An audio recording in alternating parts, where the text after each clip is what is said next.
Agree, and I don't limit myself to bel canto singing. As you said, injecting emotion into the voice is key. Jussi Björling mainly pursued technical precision, focusing excessively on resonance and vibrato, which reduced the emotional expression in his singing.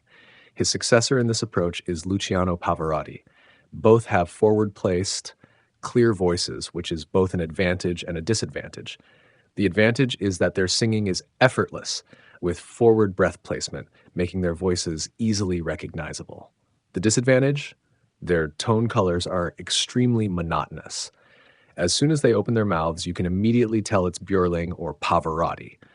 While this recognizability might be a strength, how can you convincingly portray diverse opera roles with such a singular tone? Björling's breath control and resonance were far superior to Pavarotti's. Giuseppe Di Stefano, another model for Pavarotti, sang beautifully in his youth, but once he lost that youthful quality, he became overly reliant on his oral cavity, lacking breath support, and resorted to shouting. What you said resonates with me. It's a matter of artistic pursuit.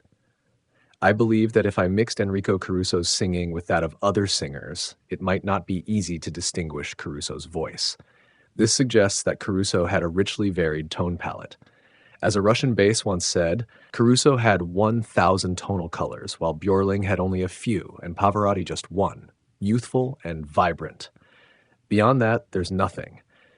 You're right about individuality, but I can prove that I can sing in the style of all these singers, capturing their characteristics and essence.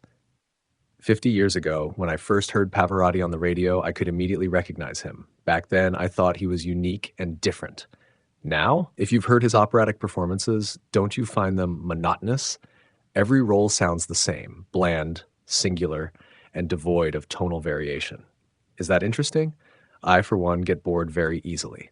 In my mind, I can recall thousands of symphonies from beginning to end, remembering every melody, structure, and detail.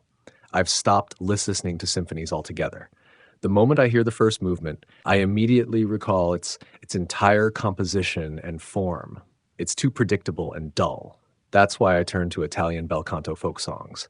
I've sung and listened to all the famous operatic arias to the point of exhaustion. The only time I feel passion for opera is when I'm teaching and demonstrating for my students. My point is that I'm always pursuing a higher realm. For me, listening to a few opera singers or going to the opera house is tedious. I'd rather sing for myself in various styles. Haha. Thank you for engaging in this exchange with me.